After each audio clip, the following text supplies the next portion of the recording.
Declaro aberta a presente reunião da Subcomissão Permanente para tratar do Sistema Nacional de Educação, SNE, convocada para debater sobre as implicações do Sistema Nacional de Educação para o setor privado de educação. Esta audiência pública está sendo realizada em virtude da aprovação do requerimento número 204 de minha autoria.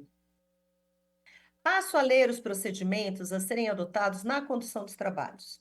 Cada palestrante disporá de até 7 minutos para fazer a sua exposição. Encerradas as apresentações, será concedida a palavra por até 3 minutos aos parlamentares inscritos e os palestrantes disporão de igual tempo para a resposta. Ao final do debate, cada convidado terá 3 minutos para as considerações finais. Informo que esta reunião está sendo transmitida ao vivo pela página da comissão ou pelo canal oficial da Câmara dos Deputados no YouTube. Após a audiência, as apresentações serão disponibilizadas na página da comissão.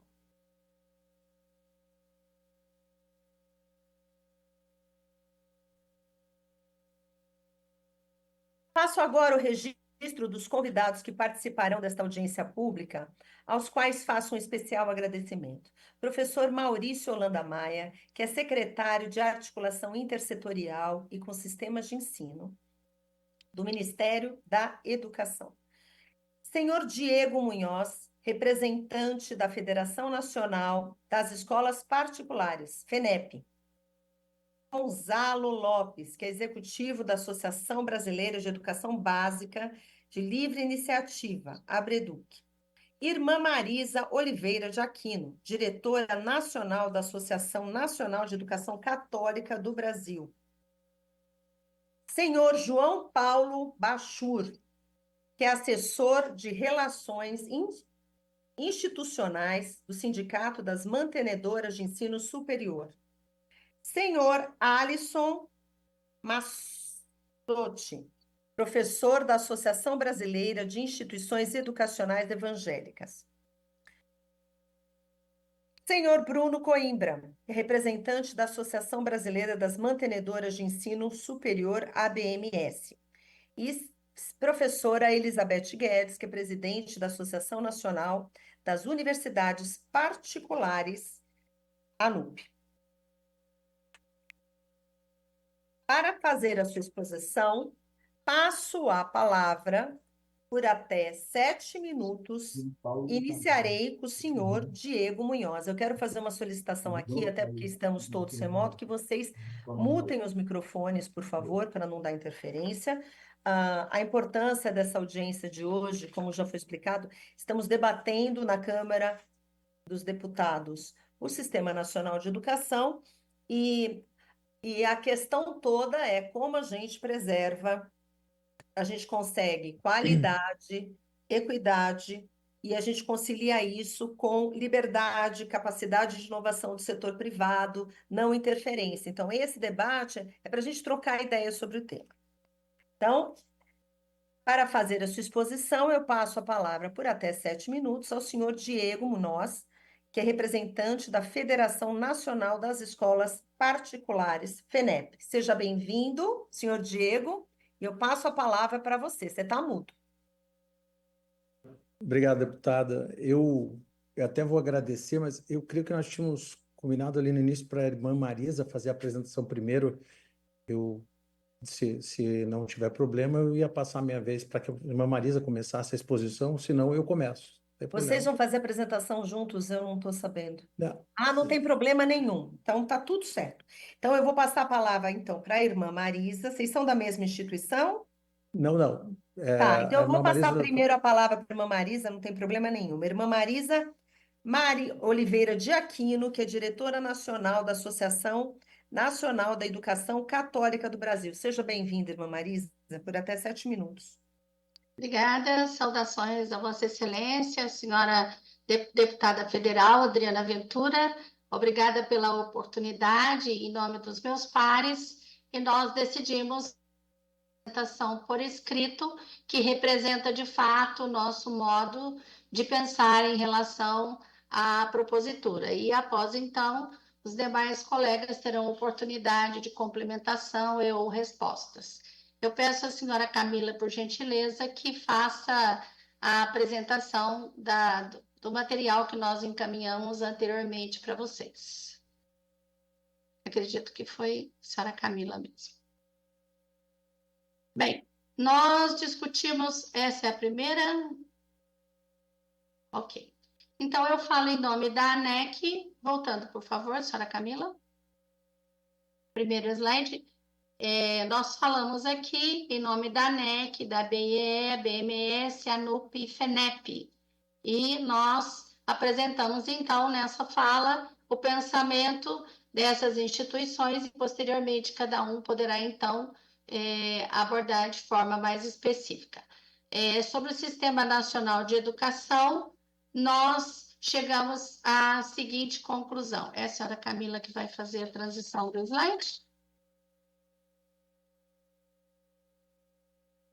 A importância do Sistema Nacional de Educação enquanto passo significativo e concreto na demonstração do compromisso com a educação brasileira. E entendemos esse Sistema Nacional como um momento muito significativo, mas apresentaremos algumas questões relacionadas a ele. Seguinte, por gentileza.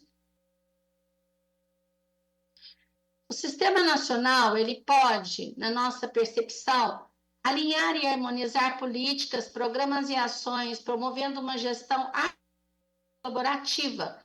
Isso é muito importante, bastante democrático. Promover a universalização de uma educação de qualidade social, não só universalizar a educação, mas, sobretudo, a qualidade. Erradicar as desigualdades de acesso à educação, considerando o Brasil como uma extensão continental. Valorizar os profissionais da educação e articular os níveis de ensino, favorecendo cada vez mais a diminuição de uma etapa para outra, das diferenças que ficam como resquícios de uma fase para outra nos diversos ensinos. Próximo slide, por favor. Pontos importantes de atenção que nós levantamos. Por favor. Os pontos importantes. Nós entendemos que a inclusão precisa gerar participação. Não adianta incluir e a participação não ser garantida. Nós entendemos que a intervenção ela é positiva se ela mantém a autonomia, garante a autonomia. A padronização é importante também, porque nós falamos de qualidade, mas precisa ter cuidado para preservar a diversidade. A padronização ela não pode engessar processos, porque nós trabalhamos com linhas pedagógicas diferentes, propostas de escolas bem diferentes, e isso para nós é fundamental, que ainda que haja padronização, a liberdade, o respeito à diversidade sejam garantidos. Pontos importantes e de atenção que nós entendemos é que o Sistema Nacional de Educação ele pode trazer algumas superposições. Por exemplo, hoje nós temos o MEC, o Sistema Federal de Educação, o Fórum Nacional de Educação, o Conselho Nacional de Educação e SINAES, Sistema de Avaliação, que traz já um impacto nas competências e regulações das instituições de ensino, especialmente as instituições particulares. Próximo, por favor. A interferência estatal versus autonomia. Regulamentação maior. Impor uma série de regulamentações e critérios de avaliação para o setor privado, a autonomia das instituições privadas. Essa é uma preocupação que nós temos. Uma padronização excessiva, onde as instituições privadas serão obrigadas a seguir diretrizes nacionais que podem não atender às especificidades e inovações de modelos educativos e de gestão do setor privado, considerando, inclusive, a realidade diversa de país que nós vivemos. né? Se nós pegamos o norte e nordeste do país e o sul do país, nós enxergamos um Brasil bem diferenciado, que merece respeito, qualidade e respeito, sobretudo, em relação à diversidade. O impacto sobre as instituições privadas que podem enfrentar desafios para se adaptar às novas normas e diretrizes, resultando assim em custos adicionais e, sobretudo, em burocracia, que nós hoje já conhecemos o ritmo da regulamentação, das regularizações, das aberturas de curso, das avaliações de curso. Nós entendemos que o poder público tem uma enorme boa vontade, mas nem sempre uma equipe grande para botar essa boa vontade em campo e fazendo a diferença. Nós temos uma preocupação com o desequilíbrio entre o setor público e o privado, a inequidade e a desigualdade. Financiamento díspare. Enquanto o setor público recebe uma assistência técnica e financeira da União para cumprir as exigências propostas pelo Sistema Nacional de Ensino, o setor privado não tem esse mesmo suporte. E há um impacto, né? Que, obviamente, se não há dinheiro para atender as demandas, há uma redução de matrícula nas escolas privadas de classe média e baixa, que já enfrentam dificuldades frente à educação pública no país. E nós não podemos ignorar que a escola particular, que a educação particular hoje, ela atende uma faixa etária da população enorme e faz uma diferença enorme tanto na promoção da educação no Brasil, quanto na profissionalização. Se houver redução de matrícula, redução de instituição, isso vai com certeza refletir na expansão e universalização da educação do nosso país. A educação, o ensino particular hoje, ele chega em lugares que o Estado, em função da grandeza desse país, não consegue chegar. E se houver esse desequilíbrio econômico-financeiro, com certeza isso refletirá em redução de matrículas, provavelmente até de instituições. Irmã Marisa, com licença, mais 1 minuto para concluir, tá bom? Eu estou com dificuldade com essa mudança de slide que está me tomando tempo. A distribuição de recursos, dinheiro para as escolas. Um dos objetivos do Sistema Nacional de Ensino é a redistribuição de recursos para reduzir desigualdades. Esperamos que, de fato, reduza e que não nos inclua nessa desigualdade. O impacto das instituições privadas podem receber menos apoio financeiro ou subsídios, dificultando a manutenção de suas operações. Por favor. A padronização e a diversidade, a dificuldade de inovação pedagógica, estagnação das práticas educativas, a necessidade de adesão aos padrões de qualidade nacionais podem inibir a capacidade das instituições privadas de inovar e criar currículos alternativos. Escolas privadas especializadas e que têm métodos alternativos como Montessori, Waldorf e outras abordagens inovadoras podem ser limitadas pelas exigências nacionais. E o impacto na redução da diversidade educacional. Próximo, por favor. Agradecemos a oportunidade, o tempo pequeno, mas certamente nós temos um texto, se houver necessidade, podemos futuramente encaminhar para o gabinete da deputada na íntegra esse texto. Obrigada, deputada, e a todos pela oportunidade. Contem com a nossa presença e, sobretudo, o nosso interesse pela educação no Brasil. Muito obrigada, irmã Marisa, pelas suas colocações e pela sua apresentação. Ele realmente é pequeno, né? Mas para dar oportunidade para todos falar, a gente depois faz outra audiência se precisar, e eu agradeço bastante o envio do material, tá bom? Muito obrigada. Agora eu passo a palavra por até 7 minutos ao senhor Diego Munoz, que é representante da Federação Nacional das Escolas Particulares. Seja bem-vindo, senhor Diego. Boa tarde, deputada Adriana, boa tarde a todos. Prazer estar aqui, tentar ser objetivo na minha exposição. A irmã Marisa já colocou os pontos chaves.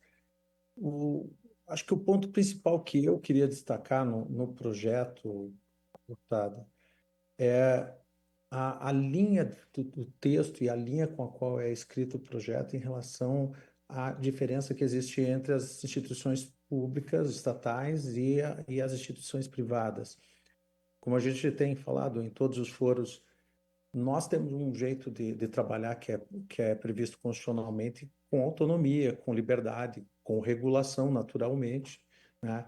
Com obrigação de qualidade, obrigação de cumprimento das normas gerais de educação, mas é uma estrutura que é à parte. Ela tem um eixo regulatório, um eixo de cumprimento de diretrizes, né? Não exatamente igual à do setor público. E aí, pelo texto do projeto aprovado, que está sendo discutido, fica muito claro que em algum momento se perde, não sei se no campo da ideia, ou seja, é o que se pretende realmente dizer, ou se é só na forma de escrever o texto. Se a gente permear o texto do projeto, nós vamos ver que a toda hora vai se falar escola pública, né, atividade pública, e aí normalmente não se sabe se está se referindo realmente a quem está prestando a atividade, que é o setor estatal, ou se está se referindo à educação como uma ideia de serviço público. Então, lógico, toda educação é pública, mas quando ela é prestada por uma entidade particular, ela tem uma estrutura diferente.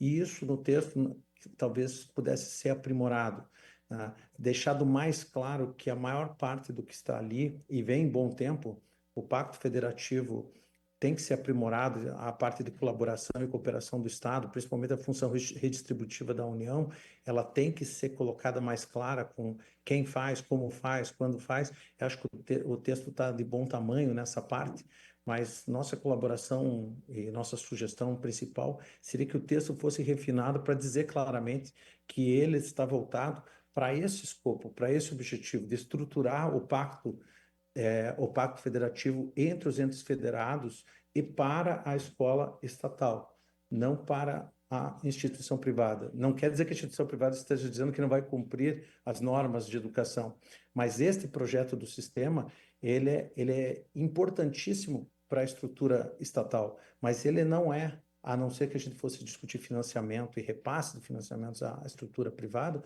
mas se não é esse o escopo, ele deveria ser refinado em relação ao texto para dizer claramente, é a estrutura estatal que está sendo organizada aqui. Então, essa é uma sugestão que a gente gostaria que fosse pensada, talvez como um refino no texto, especialmente quando se falam, inclusive, de princípios nos quais já tivemos essa discussão, gestão democrática, eleição de dirigentes, algumas coisas que não são das instituições privadas, até pela forma da sua atuação.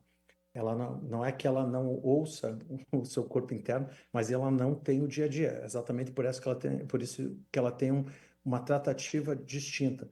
Então,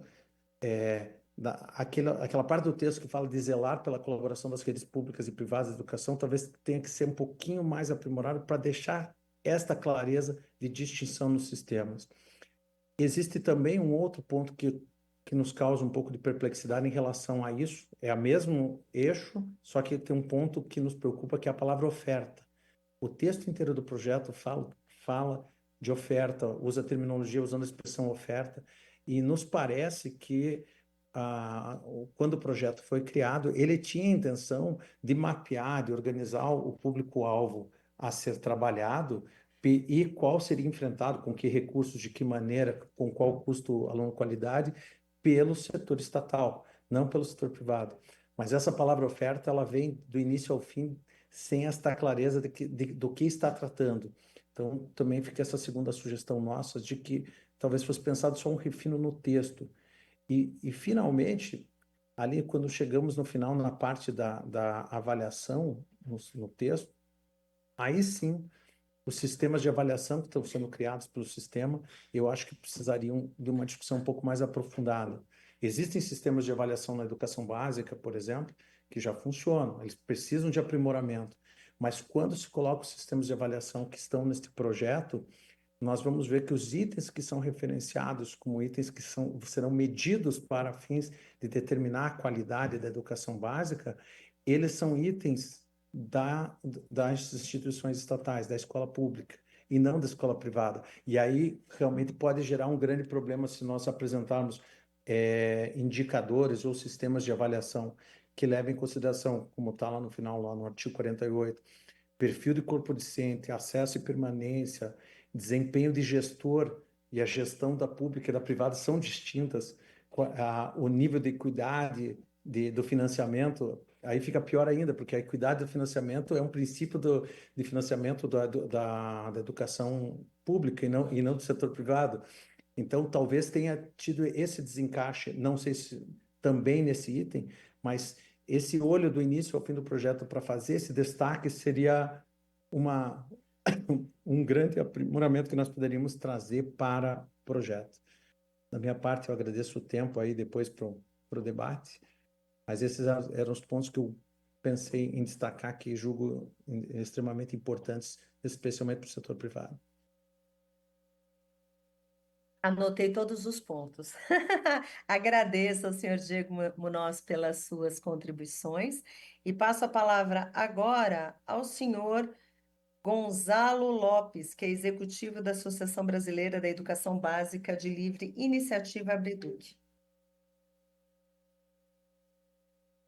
Boa tarde, deputada. Boa tarde a todos os convidados e convidadas. Queria parabenizar pela iniciativa e agradecer pela oportunidade de diálogo, né? Acho que a irmã Marisa e o doutor Diego já estabeleceram pontos bem importantes, então, alguns pontos até que nós falaríamos, então vou migrar para alguns outros pontos também, tentar concentrar mais outros pontos que nós levantamos. Um primeiro ponto importante que a gente quer ressaltar é que, quando a gente fala em educação pública e privada, é importante ter em mente que a educação privada funciona como um direito de escolha e um basilar da democracia. Assim, é muito importante entender... Oi, desculpa, deputada. A deputada falou, que está mudo, mas eu não sei se falou... Ah, não, tá, desculpa. Então, o que acontece? Um papel fundamental da educação privada é compor o processo democrático e a liberdade também, o direito de escolha, porque, por inevitável, a educação, né, a rede pública tem uma vinculação muito maior, por razões óbvias, ela é muito mais vinculada, por N razões. Um exemplo clássico que nós podemos citar é a educação laica, né? Nós temos o Estado fornecendo educação e segue princípios específicos. A iniciativa privada pode tranquilamente suprir e deve, enquanto democracia consolidada, ofertar outras formas possíveis de educação não laica, né? Então, nós temos um simples exemplo básico, fundamental, para mostrar a importância da autonomia do setor privado. Aí eu fui direto num ponto mais sensível, que eu sei que é sensível, mas que mostra a importância da democracia, a importância da educação privada na democracia. Nós temos que ter direitos de escolhas e podemos escolher conforme nossas vocações, nossos entendimentos, nossas vontades de criação de nossos filhos e filhas. Então, só reforçando que a autonomia privada ela não se restringe apenas ao processo educacional e pedagógico, mas ela é um princípio basilar, fundamental da Constituição e da democracia brasileira. Então, preservar a autonomia nada mais é do que manter a constitucionalidade do processo educacional e a democracia em pleno inequívoco funcionamento. Então, dito isso, que eu acho que às vezes a gente perde o básico, né? Por que tem autonomia? Não é para que nós, do setor privado, temos mais liberdade para fazer o que não nos é permitido. Ao contrário, nós somos vinculados às normas, mas nós funcionamos como uma opção fundamental na democracia. Então, imagine, por exemplo, né, se você tem seus filhos com um objetivo para pré-militar, ou para escolas de outro país, ou mesmo para vestibulares nacionais, ou para cursos técnicos, o setor privado ele funciona muito bem também nesse sentido, né, de ofertar toda essa gama de opções. Mas, sendo um pouco mais específico, deputado, em relação ao projeto, o artigo 3º ele é importante para a gente porque ele deixa claro que a ideia é estabelecer uma cooperação entre as redes públicas, entre a rede pública e a privada. Então, uma colaboração. Eu acho que esse tem que ser o sentimento do projeto como um todo. Nós, né, da rede privada, sempre temos vinculação e o objetivo e o desejo pessoal e corporativo e social de colaborar de alguma forma também no processo brasileiro como um todo. Então, acho que, a partir dessa perspectiva de colaboração, todos os outros artigos eles podem trazer muitos ganhos para a sociedade brasileira. Então, primeiro, louvar mais uma vez, né, a iniciativa de colaboração entre rede pública e privada. Né? Dentro dessa perspectiva, até para que haja uma colaboração mais efetiva e que nós possamos ter voz e participação nas sugestões, a gente gostaria de sugerir, por exemplo, a participação de uma entidade do setor privado na CAN, na Câmara de Apoio Normativo. Tá? Então, incluir alguém do setor privado na CAN, né, na Câmara de Apoio Normativo, parece simples, parece uma coisa não relevante, mas é extremamente importante termos a voz privada também na Câmara que vai estabelecer as normas. Isso certamente vai garantir que nós temos é querer olhar para o processo democrático de escolha, para o processo democrático de autonomia, para o processo democrático de colaboração entre rede pública e privada. Né? É importante que seja viabilizada essa participação. A outra sugestão que nós temos é que nós possamos talvez elaborar um pouco mais, né, aprofundar um pouco mais a perspectiva de parcerias público-privadas. Tá? Já que nós estamos falando do Sistema Nacional de Educação, em paralelo a gente está falando de Plano Nacional de Educação também, né, que acabou ficando para o ano que vem, então a gente melhorar um pouco mais as possibilidades de parceria público-privadas, dentre muitas que já têm sucesso no país. Né? Nós podemos pegar os exemplos concretos já existentes e replicá-los, ou colocá-los de uma maneira mais formal, de uma maneira mais estrutural, quem sabe dialogando com o Plano Nacional de Educação, e aí a gente tem que fazer com metas, né, efetivamente consolidar os projetos que estão dando certo. Né? E parcerias privadas existem inúmeras, né, inúmeras. Algumas por inevitabilidade, por absoluta necessidade, onde, né, o poder público não consegue atender a aquele leque de pessoas, por exemplo, nas creches, no ensino superior, né, em alguns locais em educação fundamental até média, mas em várias outras formas de parceria. Então, acho que a gente, de alguma forma, pensar nisso. E aí, uma sugestão que a Abreduc, né, gostaria de fazer é trazer já para a educação básica um projeto de extremo sucesso, que aí a professora Beth pode falar muito melhor, que é o ProUni. Né? Então, a gente tem o ProUni como um projeto de extremo sucesso, impacto social relevantíssimo, né, que já existe hoje, que a gente pode começar a pensar também num ProBásico. A gente colocar o debate, entender como funciona, num Plano Nacional de Educação e no sistema também, um programa similar do ProUni ao ProBásico, para a educação básica. Então, uma sugestão que a gente fica aqui para poder pautar e conversar depois, como que funcionaria, né, trazer o ProUni para a educação básica. Claro, nos moldes do ProUni, naquele mesmo mecanismo tributário que tem o ProUni, e com todas as regras e exigências que o ProUni também tem, né, porque é um projeto que deu certo. Né? Outra iniciativa muito louvável do projeto que a gente quer realçar aqui é o que o artigo 2º fala da possibilidade de tecnologia, né, do uso de tecnologia. Né? Isso, em períodos excepcionais, se mostrou extremamente importante. Tá? E aí, nesse ponto, a gente acredita, por exemplo, que a iniciativa privada, nós contribuímos muito, mas nós poderíamos ter contribuído muito mais até naquele momento, porque a nossa versatilidade privada fez com que nós nos adaptássemos em uma semana. Né? Eu pertenço a um grupo e eu posso compartilhar aqui que teve a pandemia e uma semana depois nossos alunos estavam com toda a estrutura remota para as aulas. Então, acho que dar mais espaço para a iniciativa privada no que tange a colaboração, no que tange a replicar processos de sucesso, projetos bem-sucedidos públicos-privados e um pouco mais de espaço, concretamente falando, na CAN. Tá? Então, em linhas gerais, deputado, agradeço novamente pelo espaço. Acho que seremos bem contemplados por todos que vão falar aqui, mas o vosso mandato é fundamental nesse processo como um todo. Mais uma vez, eu agradeço a todos e desejo uma excelente semana. Muito obrigada, senhor Gonzalo Lopes, pelas suas contribuições. Depois que todos falarem, vocês vão ter tempo até para as considerações finais, para amarrar uma coisinha ou outra, alguma coisa que tenha esquecido de falar, mas eu agradeço bastante as suas contribuições. E eu passo a palavra agora para o senhor João Paulo Bachur, que é assessor de relações institucionais do Sindicato das Mantenedoras de Ensino Superior, a SEMESP. Seja bem-vindo, senhor João Paulo. Por Muito até obrigado. 7 minutos. Muito obrigado, deputada Adriana Ventura, pela oportunidade. Parabenizo a iniciativa. Acho que é muito importante essa discussão aqui. E gostaria de trazer alguns pontos aqui. Enfim, acho que até me apresentar um pouco. Eu trabalhei já no Ministério da Educação há muito tempo, mas estou acompanhando a educação há 20 anos. E por uma coincidência da vida, represento o SEMESP nessa fala de hoje, mas por uma coincidência, eu participei da equipe técnica que elaborou a primeira minuta do projeto de lei de Sistema Nacional de Educação. Então, para mim, eu achei super importante e oportuno trazer alguns pontos aqui, porque originalmente não tinha nada de educação superior nem de educação privada. Então, gostaria de retomar um pouquinho, né, o escopo que animou a discussão de Sistema Nacional de Educação e tomar a liberdade de dar algumas sugestões para a deputada considerar, né, na sequência dos trabalhos. Né? Originalmente, o Sistema Nacional de Educação ele foi pensado, tem um comando no PNE para fazer, e ele foi pensado para resolver um problema de articulação federativa, né? Que é o seguinte: as transferências do MEC são todas feitas de cima para baixo, top-down, e todas per capita, por competição de matrícula. Então, o financiamento federal ele induzia uma competição de matrícula nas redes municipais e estaduais. Isso vale para o Fundeb, vale para o PNAT, que é o transporte escolar, vale para o PNAE, vale para o PDDE, vale para o livro didático, vale para tudo. Então, assim, havia um diagnóstico de que as transferências do MEC, elas, por serem vinculadas, né, elas não incentivam melhorias de gestão na ponta, né, e elas não, enfim, não são pactuadas. Então, o Sistema Nacional foi pensado para que houvesse que não fosse, que o apoio federal à educação básica não fosse simplesmente decidido de cima para baixo, mas que a gente contasse com instâncias de pactuação federativa entre estados e municípios e entre estados, municípios e União para discutir o que faz com o dinheiro que a União põe na educação básica, né? Então, assim, sistemas nacionais, eles são pensados para equacionar problemas federativos, né? O SUS é um exemplo, o SUAS é um exemplo.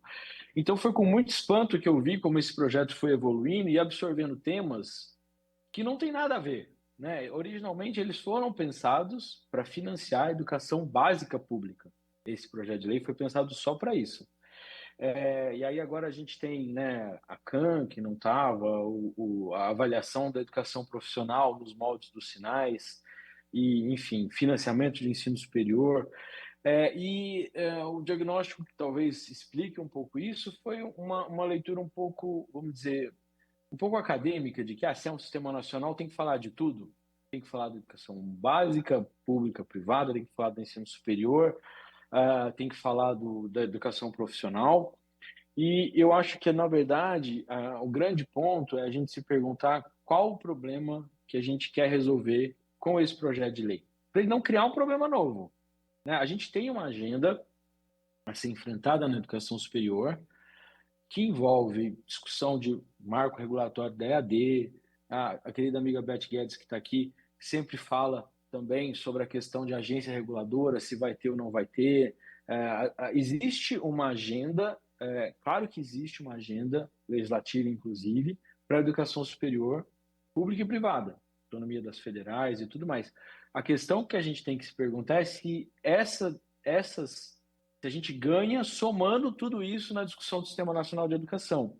E, assim, na minha humilde opinião, eu acho que a gente perde. A gente torna o PL muito mais complexo e a gente, enfim, quando eu olho a parte que está lá de sinais e de regulação de educação profissional, eu sinceramente não vejo um aprimoramento institucional dos marcos que a gente já tem. Na educação superior, a gente tem a Lei dos Sinais, o 9235, o Decreto 9057, ou seja, há um marco robusto, e no que diz respeito à regulação superior privada, não existe um problema de articulação federativa, a competência é da União. Então, nós estamos misturando um tema em que há necessidade de pactuar com estados e municípios com um tema que não tem.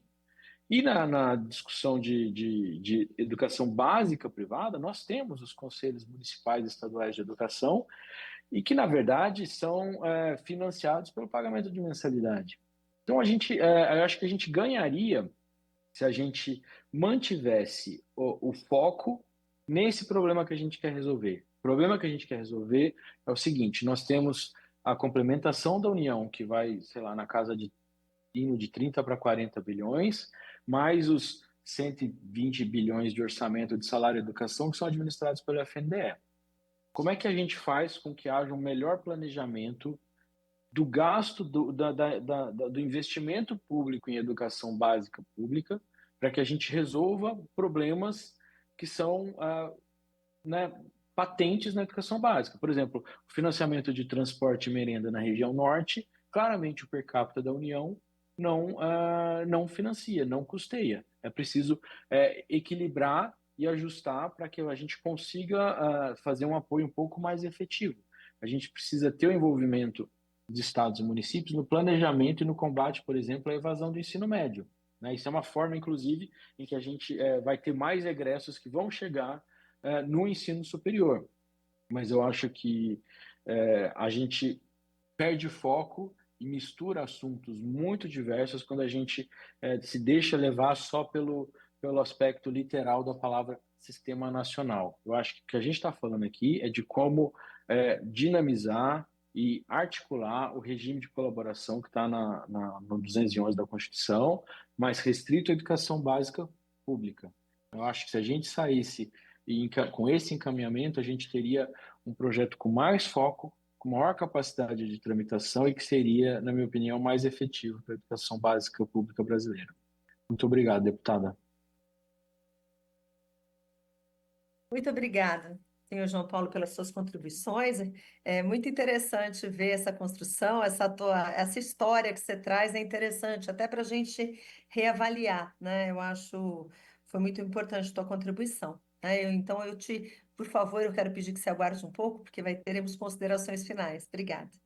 Eu passo a palavra agora por até 7 minutos para a sua apresentação ao professor Alisson Massotti. Não sei se é Massotti ou Massotti, mas depois você me corrige. Professor Alisson... Hã? Massotti. Obrigada. Então, o professor Alisson Massotti, que é professor da Associação Brasileira de Instituições Educacionais Evangélicas. Seja bem-vindo, professor. Deputada, muito obrigado, parabéns pela iniciativa. Gostaria de cumprimentar também o secretário da SAS, Maurício, e os nossos colegas das diversas entidades que compõem essa audiência. Alisson, você está falando muito baixo, Alisson. Está baixo o som. Precisa ajustar o som um pouquinho. Eu vou pedir para a comissão que faça esse ajuste técnico. Às vezes é só aumentar o microfone aí. Pode falar um pouquinho mais alto. Você vai falando um pouquinho mais alto, por favor. Melhorou? Melhorou? Não melhorou. Melhorou. Melhorou. Oh, melhorou muito. Então, eu vou sem microfone, os meus colegas aqui estão lá juntos, me perdoem. Então, boa tarde, gostaria de parabenizar a deputada Adriana Ventura pela excelente iniciativa, cumprimentar o secretário Maurício Holanda, é uma pessoa sempre muito ponderada, e os nossos colegas que representam as mais diversas entidades que compõem essa audiência. Pediria aí os meus 30 segundos extras por causa do ajuste do microfone, caso seja necessário. Do microfone e do nome, tá? Eu gostaria de pegar carona, se o Gonçalo me permite, numa fala dele, quando ele falou sobre vozes. Vozes de quem nós representamos aqui nessa parte? Nós representamos as vozes de milhões de pessoas, sejam professores, alunos, gestores, pais, ou seja, toda essa comunidade. E essas vozes, elas gostariam de trazer aquilo que já foi apresentado pelos colegas, e eu particularmente gostaria de reiterar alguns pontos. O primeiro deles é a questão da liberdade, muito bem preconizada no artigo 206 da nossa Constituição, que puxa, por sua vez, o pluralismo de ideias e, ao mesmo tempo, a responsabilidade. Por isso que a gente fez aqueles 3 conjuntos de palavras no 3º ou 4º slide. Esta liberdade, ela já está devidamente balizada, orientada, supervisionada na legislação existente. Ou seja, no capítulo que trata da educação na Constituição de 88, na Lei de Diretrizes e Bases da Educação Nacional, e como muito bem colocou o Bachor agora, na regulação da educação superior, 9235, 957, as portarias 20, que estão sendo, inclusive, revistos, visando o aperfeiçoamento do sistema. Então, nesta perspectiva, o que nós defendemos? Nós defendemos que aquilo que já existe, que nos baliza, nos referenda, que continue. Mas em que medida podemos avançar dentro de uma proposta tal como essa que está sendo colocada do plano do Sistema Nacional de Educação? Eu queria focar especificamente no artigo 3º, que já foi referido aí, sobretudo no inciso 7, quando fala zelar pela colaboração. Esse zelar ele pode adquirir um outro sentido, uma outra conotação, além da denotação inicial. Então, talvez incentivar, apoiar. Eu sei que, às vezes, o legislador se preocupa muito com a sua autoria e com respeito às suas ideias, mas ele também tem que ser sensível às vozes para fazer os ajustes daquilo que talvez ele eventualmente não tenha pensado, não por má intenção, mas realmente ele não tem a compreensão do todo, e exatamente por isso o debate democrático é importante para trazer as diversas perspectivas.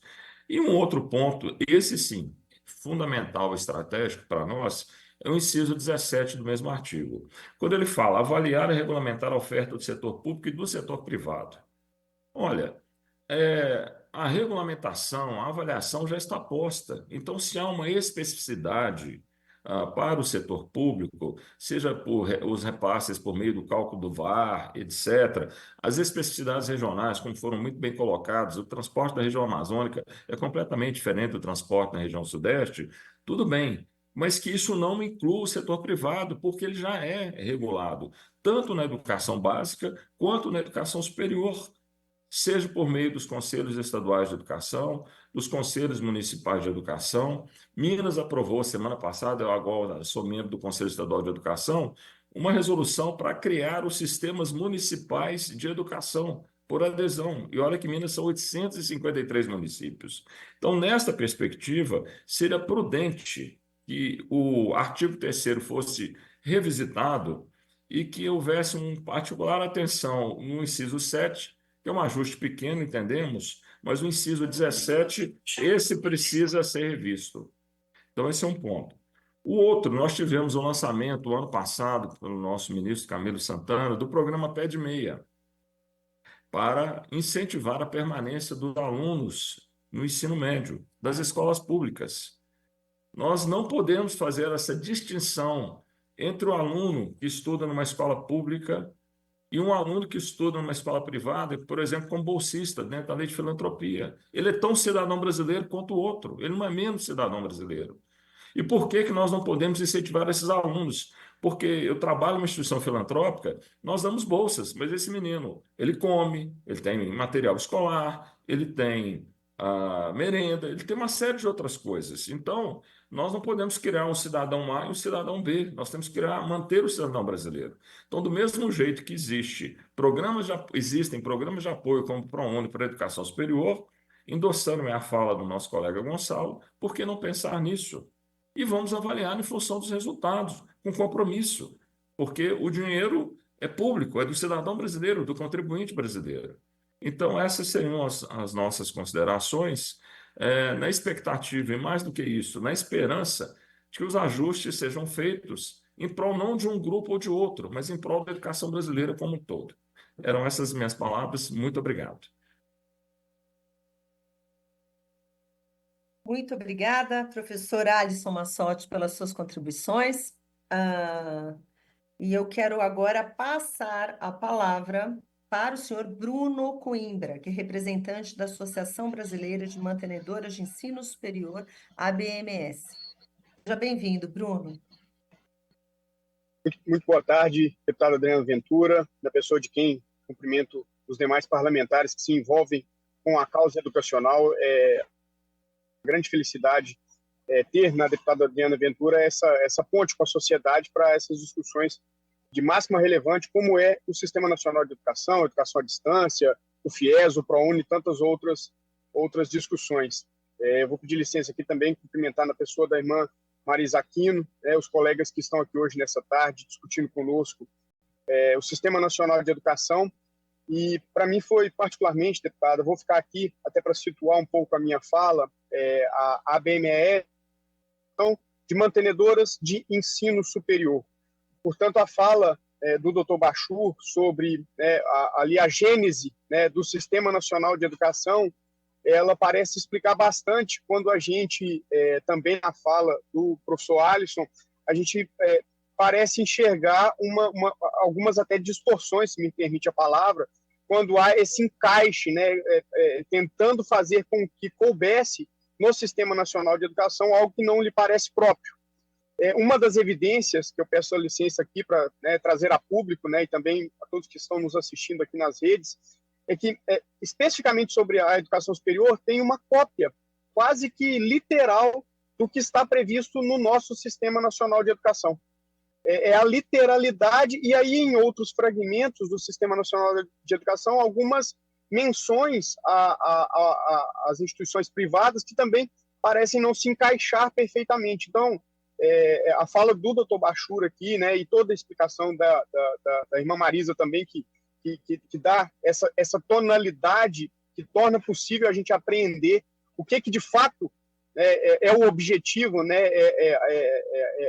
a que se destina essa norma do Sistema Nacional de Educação, talvez seja a oportunidade, até para que ela possa avançar, né, para que ela possa atingir os seus objetivos, que essas questões que não lhe eram, né, que não lhe são próprias, que não são da natureza dessa norma, elas possam ser revistas pelo parlamento e que se eventualmente, até como bem disse o doutor Diego também, Gonçalo fez essas menções, de que se existe a necessidade dessa discussão, desse eventual aprofundamento sobre uma revisão, né, do Sistema Nacional de Avaliação da Educação Superior, uma revisão do Decreto 9057, do 9235, que já estão acontecendo. A professora Beth amanhã vai estar na reunião do CCPares, né, representando a ANUP, a BMS também está lá, o Semestre também está lá.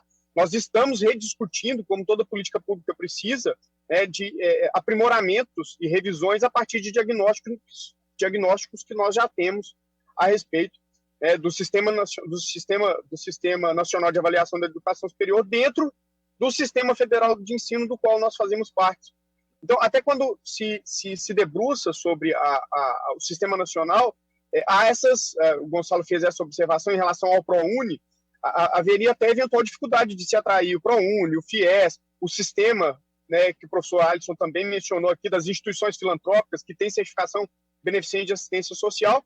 E para não tomar muito tempo, até porque eu já me senti contemplado em todas as falas, eu digo em nome da ABMS, então me parece que tudo que precisava ser dito já foi dito, mas talvez o que eu deixaria aqui de última fala, deputada Adriana, e mais uma vez agradecendo essa oportunidade de discutir o Sistema Nacional de Educação, é que talvez até por essas, eu não sei se eu fui muito feliz na palavra, mas dessas distorções que tem gerado essa tentativa de inclusão do setor privado e também da perspectiva das instituições de educação superior, a gente tenha gerado até mesmo essa eventual agressão à autonomia prevista, que ela não se encaixou, não se acomodou perfeitamente. E aí, mais uma vez, desculpa aí, doutor Bachur, mas não tem como não fazer referência mais uma vez à sua fala, porque não foi assim pensado na gênese da normatização. Então, precisamos, talvez, voltar um pouco no tempo, refazer o que ali, de fato, foi discutido, entendendo o espírito da norma, não é, doutor Diego? O espírito da norma, para que a exposição de motivos dela, para que ela foi criada, para que ela tenha o seu fim último, que, como muito bem delimitou a professora, né, a irmã Marisa, o fim último extremamente necessário, oportuno, e que deve dar, né, concretude a tantos outros objetivos que circundam, né, principalmente a educação básica e a educação pública. Então, mais uma vez, muito obrigado aqui, deputado Adriano Ventura.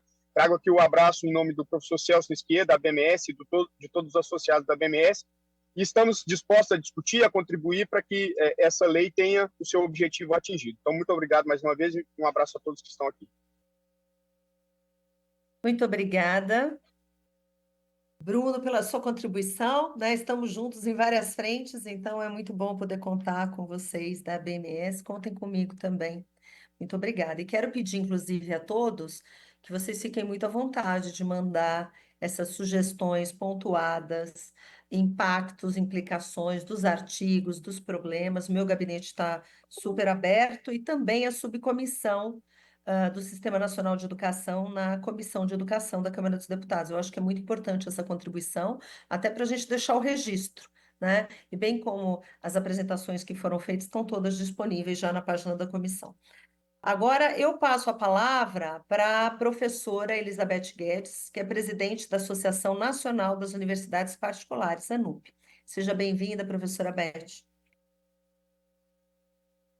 Obrigada, deputada, cujo mandato tem se dedicado de forma muito competente e dedicada à educação. Nós agradecemos. Estamos juntas mesmo, como a senhora diz, em várias frentes. Quero cumprimentar aqui a nossa querida irmã Marisa, agradecendo a gentileza que ela fez de fazer essa apresentação. Nós tivemos uma conversa antecipadamente, ela é fruto, então, desse entendimento de que nós temos perfeita sintonia com as palavras da irmã. E queria também agradecer o Bachur, porque o Bachur já falou por mim, eu posso até ir para casa agora, porque eu ia exatamente dizer isso. Aliás, eu não vou nem para casa, eu vou para a praia. Porque, Bachur, você resolveu o problema. Eu me lembro que há uns 3 ou 4 anos atrás, eu não sei, porque essa pandemia deixou todo mundo meio confuso, a gente não sabe mais o que está acontecendo com os anos, mas o deputado Edilvan esteve no Conselho Nacional de Educação, eu ainda não era conselheira, eu estava assistindo a sessão, e quando ele terminou de fazer o relatório dele sobre o SNE, a Amabile, que era conselheira, pediu a palavra e falou: bom, mas e a iniciativa privada? Ele falou: mas isso não tem nada a ver com iniciativa privada, isso aqui não se trata de iniciativa privada. Então, Paulo, o Bachur trouxe a visão que circunda todo esse problema, né? Lamentavelmente, o setor de educação é encharcado de preconceito contra a iniciativa privada. Eu cansei de ouvir que educação não é mercadoria e saúde é mercadoria, então. Eu posso vender a saúde, mas não posso vender a educação. Então, isso é uma posição ideológica, é uma posição política, é ranço, é atraso, pode botar a palavra que vocês quiserem. Mas nós estamos encharcados dessas iniciativas. E colocar a iniciativa privada.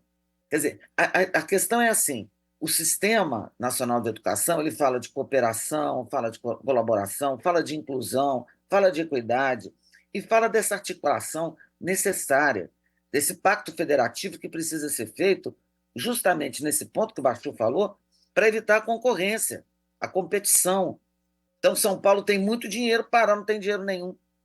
É muito mais fácil botar um menino dentro da escola, dentro de um ônibus na Zona Sul de São Paulo, que arrumar um barco para botar uma criança andando 20, 30, 40, 3, 4 horas para chegar a uma escola. Então, o Sistema Nacional de Educação ele é fundamental para a articulação da educação pública, básica. Nem as universidades federais estão incluídas no Sistema Nacional de Educação. Nós somos do Sistema Federal de Educação. Não só nós temos a nossa legislação, como nós temos o Fórum Nacional de Educação, que acompanha o PNE. Nós não precisamos de conselhos municipais que se reúnam para depois se reunirem com conselhos estaduais, para depois vir lá na esfera federal fazer o papel do Ministério, do MEC. O ministro da Educação perde autonomia, perde autoridade, porque esse sistema que está sendo desenhado é assim: vamos aproveitar para ser tudo? Vamos. Então, aproveitando para ser tudo, pega a iniciativa privada de educação, agora pega o ensino superior, agora pega as universidades. Ora, a nossa atividade privada ela é constitucional. A minha autonomia é legal, ela está na lei. Eu não posso. E o que eu vou fazer, então, com os conselhos estaduais de educação? Vão desaparecer, porque toda a normativa virá desse órgão central que substitui o Conselho Nacional de Educação em muitas de suas atribuições. Então, o que está se desenhando, entende? Pega o braço de um, a cabeça de outro, costura com os dentes de um terceiro e vai virar um monstrinho, né? Inadministrável e, além do mais, com muitas poucas chances de passar no Congresso sem ser todo dilacerado. O que fará com que o Sistema Nacional de Educação não resolva o problema para o qual ele deveria estar voltado, que é a articulação entre os entes federados, a cooperação entre esses entes federados, visando a qualidade, a avaliação e a melhoria da educação básica brasileira pública, que é uma vergonha, que a gente sabe disso. Então, para resolver um problema, eu vou de novo voltar ao Bachur, para resolver um problema, eu crio outros 6. Entende? E não vou resolver esse. Então, eu acho que, deputada, essa audiência pública é muito importante para que a sociedade entenda que o Estado está fazendo um movimento de se apoderar da iniciativa privada na área de educação e não de resolver o problema da educação pública. Isso é uma tentativa de se apoderar do que não é papel dele aqui. Né? Então, avaliação, eu tiro um pedaço do INEP. Coordenação, toda a decisão da política, eu tiro um pedaço do ministro. A regulação, eu tiro um pedaço das séries. Bom, mas para que mesmo que você estava querendo ser montado que eu perdi essa aula? Eu esqueci. Né? Nós já estamos fazendo outra coisa totalmente diferente. Então, deputada, eu vou também terminar minha fala aqui, porque, primeiro, todos que falaram antes de mim falaram maravilhosamente bem e concordo com todos os pontos. O Bruno Coimbra, quando coloca essa questão que a BMS está defendendo, é a posição da ANUP, da BE, da ANEC. Nós estamos aqui, no caso da educação básica, complementando a atividade do Estado. Nós temos 15 milhões de alunos. Então, são milhões de alunos, como bem diz o Alisson, milhões de professores, milhões de pessoas envolvidas, e eu vou ter conselhos municipais debatendo a oferta da educação superior, da educação privada, do ensino superior da educação privada. Você jura que é isso mesmo? Está escrito? Porque se está escrito aquilo ali, nós estamos muito mal colocados na vida, né? Então, eu gostaria de agradecer aos que me antecederam, dizer que, repetindo as palavras do deputado Edilvan, Sistema Nacional de Educação, ué, conselheiro amável, por que essa pergunta? Isso não tem nada a ver com a educação privada. Vou terminar com as palavras do relator, a quem eu acompanho, diga-se de passagem. Muito obrigado. Muito obrigada, professora Elizabeth Guedes, pelas suas considerações. Eu acho que é pena que o professor Edilvan, inclusive, ele me falou, inclusive, que queria participar. Ele é uma pessoa que realmente a gente precisa trazê-lo para perto, né, nessa construção. E ele, deputada, se me permite a indelicadeza da interrupção, ele foi presidente do FNDE, então ele entende profundamente as razões pelas Não é, e quais não, ele ele me entende, disse que ele isso foi o não tem nada a relator. ver com a privada, porque ele entende que o SNE é para resolver esta equação e não para criar outros pontos de atrito. Obrigado. Não, ótimo. Não, mas ele está perto e quer participar, sim. Agora eu quero passar a palavra para o secretário, o senhor Maurício Holanda Maia, que é secretário de Articulação Intersetorial com Sistemas de Ensino, né, do MEC. Seja bem-vindo, Maurício. Muito obrigada pela... Deputada, Excelência, eu quero cumprimentá-la, né, na sua pessoa, cumprimentar todos os outros, para ganharmos tempo. Ainda mais que eu fiz essa opção de ouvir a todos antes, para construir um diálogo e tentar entender e também explicitar, na medida do possível, como o MEC, né, concebe ver isso, tá? Primeira coisa que eu acho super importante dizer é que, assim, o MEC tem as mesmas premissas em relação à liberdade de iniciativa e em relação à livre escolha, tá? Nós não, esse MEC, e creio eu que todos os anteriores, e creio eu que os que virão, não tem porquê, né? No enquadramento, tá? Mais bem enquadrado, eu ver. O pior, não tem porquê supor, né, a essa altura do campeonato do mundo, onde lugares que fizeram opções muito mais radicais por um monopólio do setor público, não tem porquê a gente levar essa hipótese adiante, tá? Nem a de escolha do cidadão, nem a de iniciativa do empreendedor, tá? Então, vamos dizer assim, essas duas pautas, do ponto de vista do MEC, estão superadas, tá? A segunda coisa, é preciso que fique muito claro também, do ponto de vista de uma concepção democrática, que tudo o que circulou, o Dr. Bachu fez referência a concepções anteriores, mas os documentos que nós temos hoje tramitando são iniciativas de parlamentares. Não há nenhum dos documentos lá que tenha sido iniciativa do Poder Executivo, né?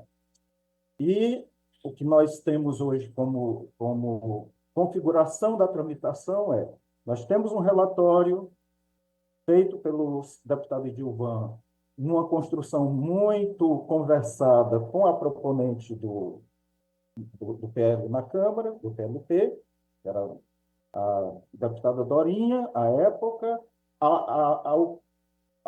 um projeto ao qual estavam apensados outros 4. Agora já tem mais alguns.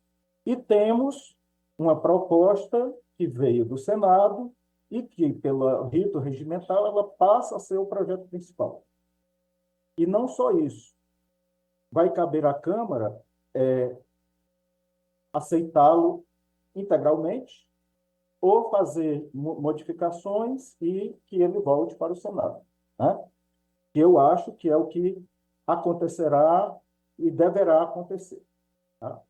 Eu tive a oportunidade, já falei uma vez para a deputada Adriana, que tive a oportunidade de conversar com o senador Arnes, e ele, no seu cavalheirismo, no seu espírito público, ele disse assim: Maurício, o que vier para melhorar o projeto de lei, o que vier a ser lei, eu acato com a maior desprendimento, né?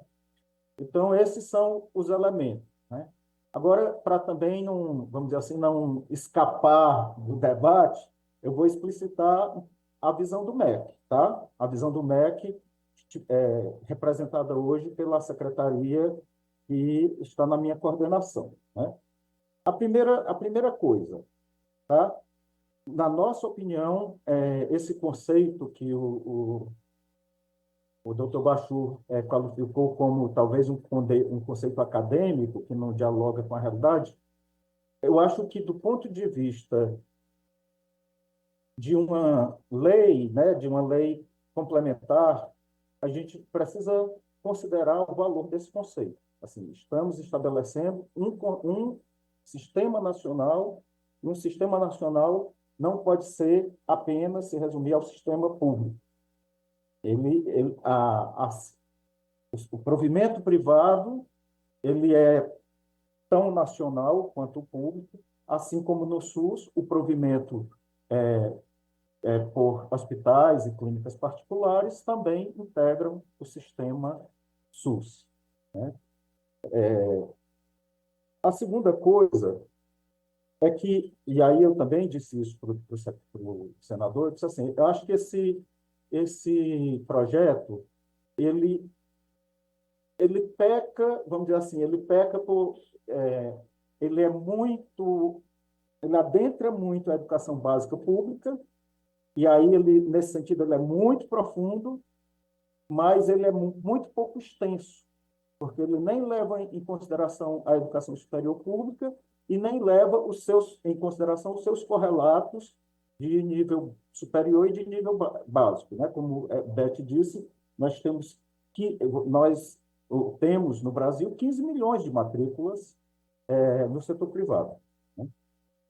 E aí, assim, e por que mencionar o setor privado, né?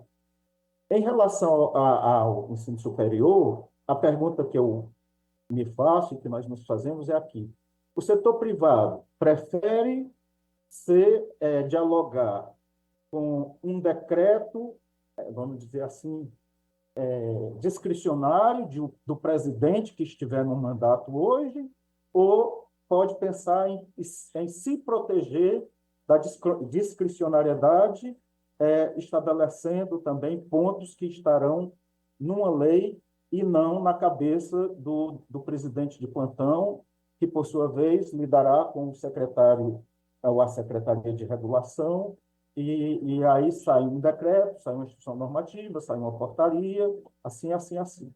Da mesma forma, na pós-graduação, a nossa pós-graduação, ela, de fato, ela é regida pela CAPES, que tem, vamos dizer assim, sem nenhuma base, a não ser normativas do nível de portaria ou menores, ela decide sobre a aprovação de um curso de mestrado ou de doutorado de uma universidade estadual ou de uma universidade particular.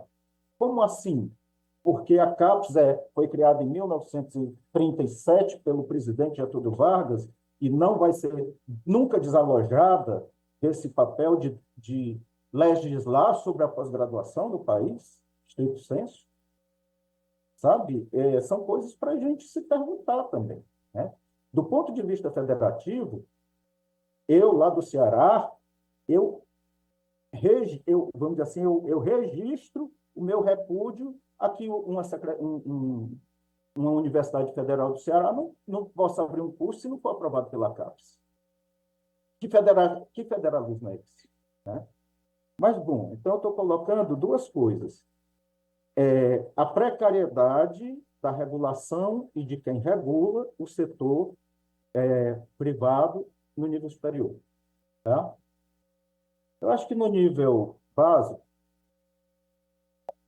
a gente tem que, assim, eu acho que já está quase tudo feito, sabe? Nós temos o Conselho Nacional, que, inclusive, a lei já delegou que regulação de ensino médio é da competência do Estado, né? E educação básica, ensino médio das suas escolas é competência do Estado, e município é de competência da educação infantil. E não precisa mexer nisso e criar problemas que não existem, né? Eu entendo.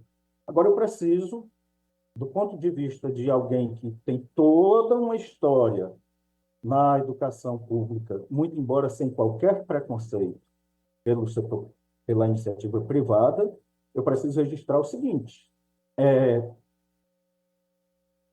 as escolas privadas, elas gozam de benefícios na forma de gasto tributário ou na forma de renúncia a determinadas obrigações que elas não pagam. Estou falando especificamente das sem fins lucrativos, né?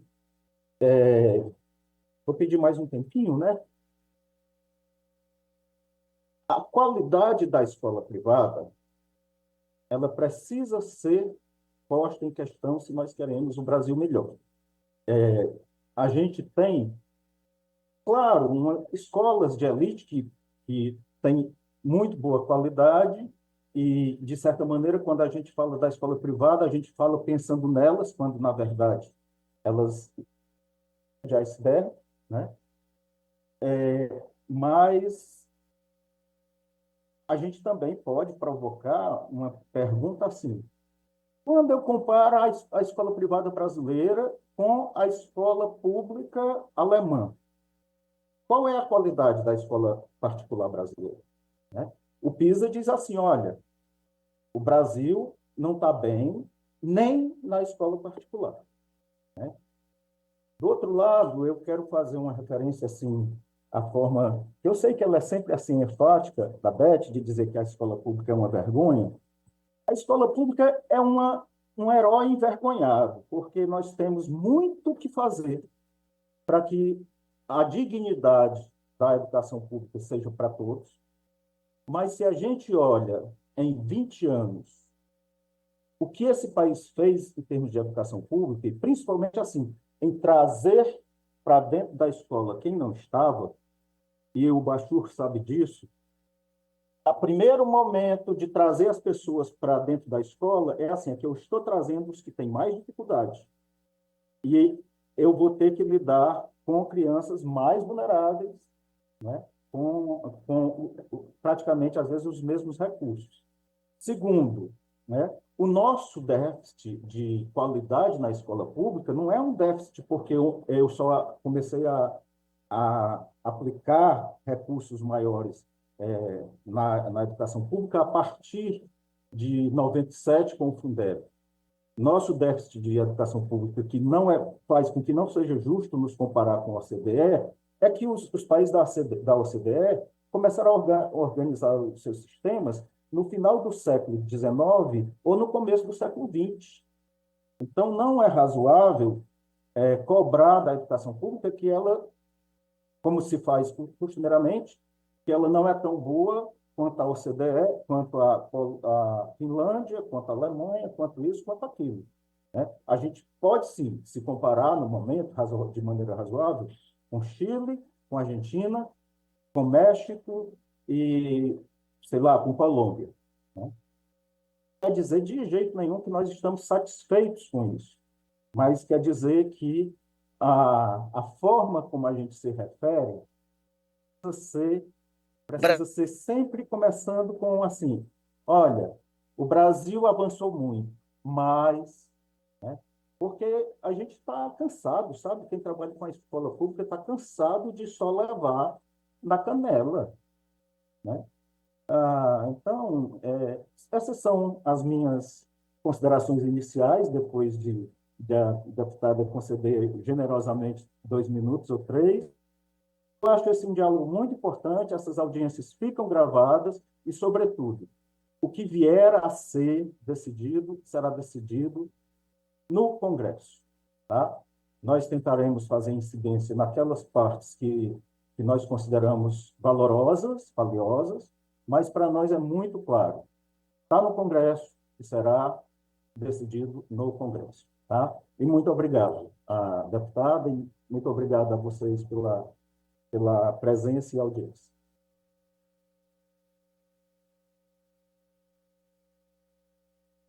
Muito obrigada, secretário Maurício, pelas suas considerações. Eu acho que eu tenho, não sei se eu tenho muito a falar, até porque cada um aqui trouxe uma riqueza, né, nas apresentações. E eu vou começar pela irmã Marisa, né, que depois vou estudar muito a sua apresentação, viu, irmã? Até porque a gente não teve tempo de explorar, então eu vou que até porque você focou, eu achei interessante, porque eu tenho uma visão, você teve que eu sou administradora pública, então eu vi que você também focou em custo, falou de aumento de burocracia com as escolas privadas. Eu não sei se a senhora tem algum estudo técnico que mostra esse impacto. Se tiver, eu adoraria saber. Espera um pouquinho. Eu vou falar agora com cada um e soltar uma pergunta, e depois eu vou jogar para as considerações finais. Tem 3 minutos para cada um. Mas eu queria entender se existe um estudo de vocês sobre esse impacto. Se tiver, se você pode disponibilizar. O Diego. Eu achei também interessante, né, quando ele fala do serviço público, da educação versus escola pública, e eu acho que esse choque de conceito é interessante, até porque eu também estou na comissão de saúde, eu ouço muito da privatização do SUS, assim, narrativas e conceitos muitas vezes atrapalham o bom andamento. Eu queria que você explorasse um pouco esse choque de conceitos e consequências. O Gonzalo, entrando no Gonzalo, falou de PPPs, né? E falou que ia citar alguns exemplos, mas eu sei que o tempo foi curto, né? O relógio andou, né? Mas seria muito legal se você desse uns 2 exemplos ainda, que você considera para explorar essa dimensão, né? Você falou de ProUni, educação básica, enfim. Aqui, João Paulo também, que entrou na nossa audiência aqui para brilhantar aqui, eu gostei muito desse histórico, né? E todos os problemas que podem surgir a partir dessa ótica do setor privado no projeto de lei, do Sistema Nacional de Educação, ou que veio do Senado e tal. Eu queria falar um pouco mais sobre riscos, né? Eu acho que é importante a gente tratar mais essa dimensões assim dos riscos que você acha que isso pode trazer. Apesar que todos falaram um pouco aqui, eu achei que é interessante. O Alisson.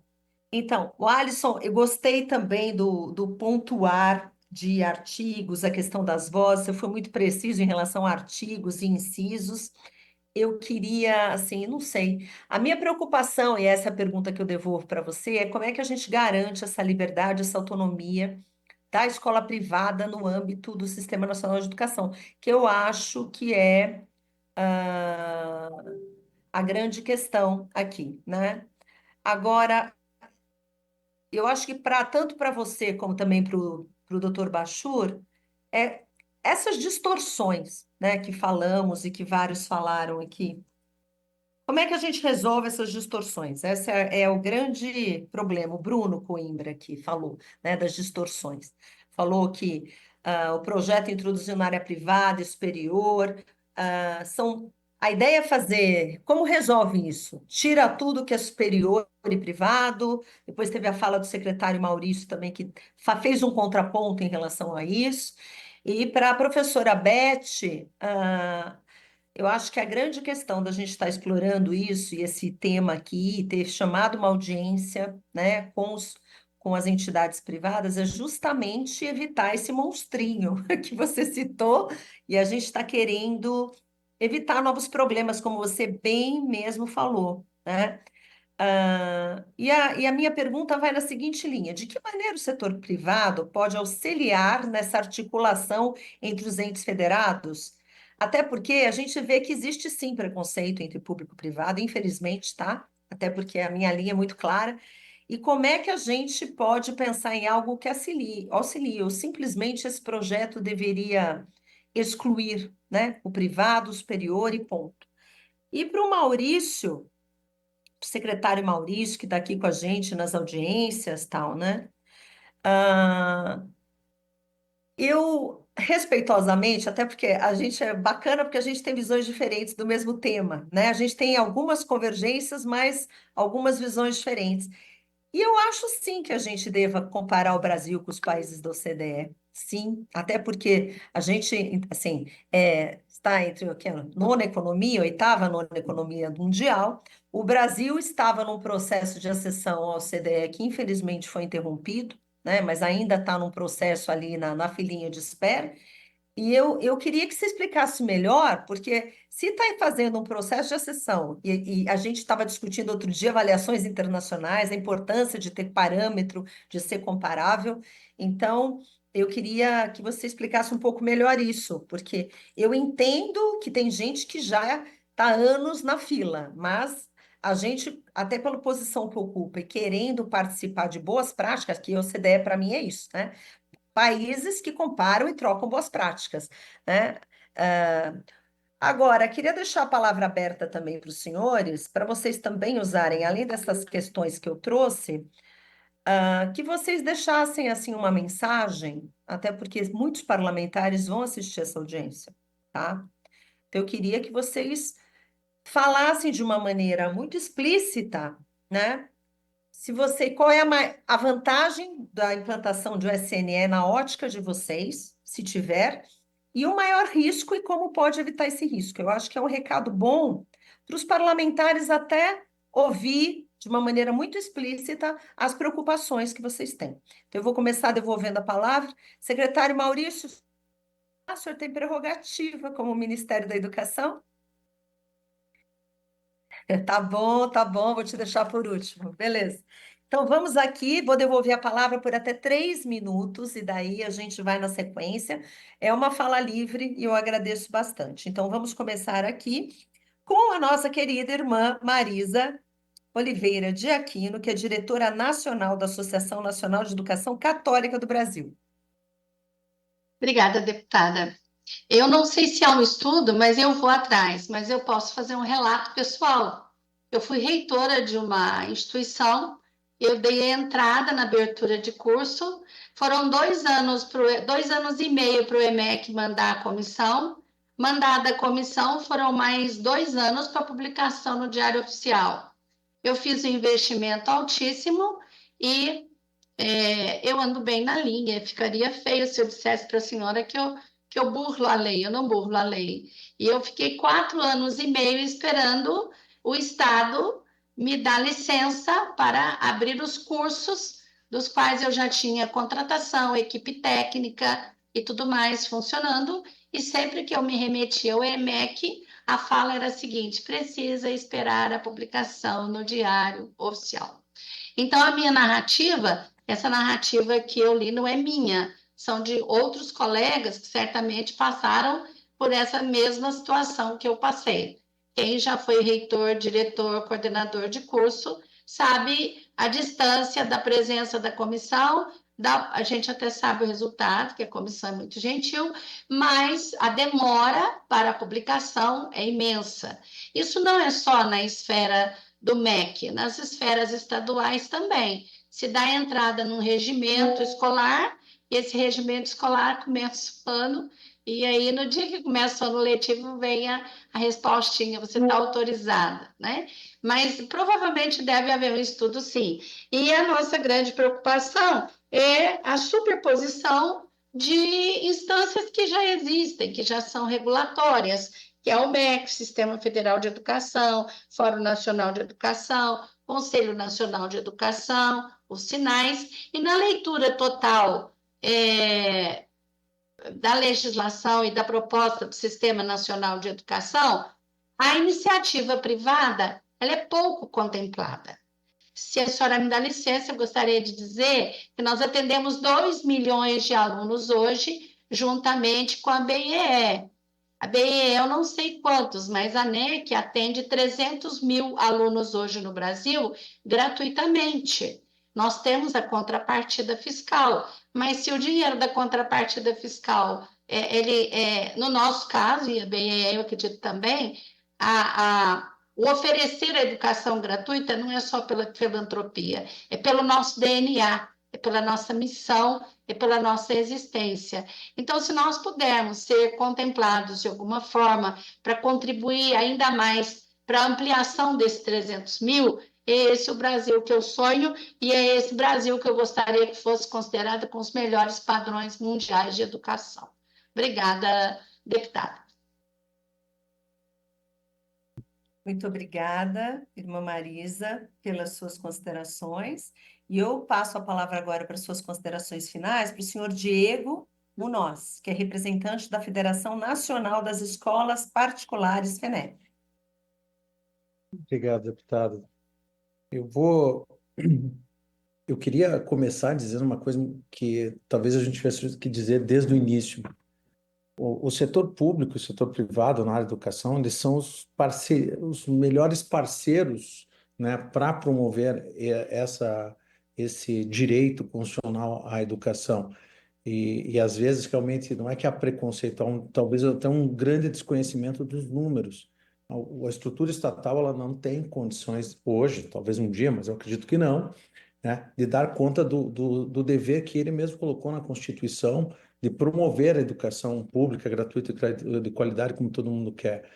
Em 2012, eu tive a oportunidade de estar num debate aqui no Congresso, quando estávamos discutindo ensaios e para o superior, e naquela época, eu falei o número aqui na audiência pública, eram 212 bilhões, o número que o setor privado desonerava o Estado para promover o ensino. Hoje já passa de 280.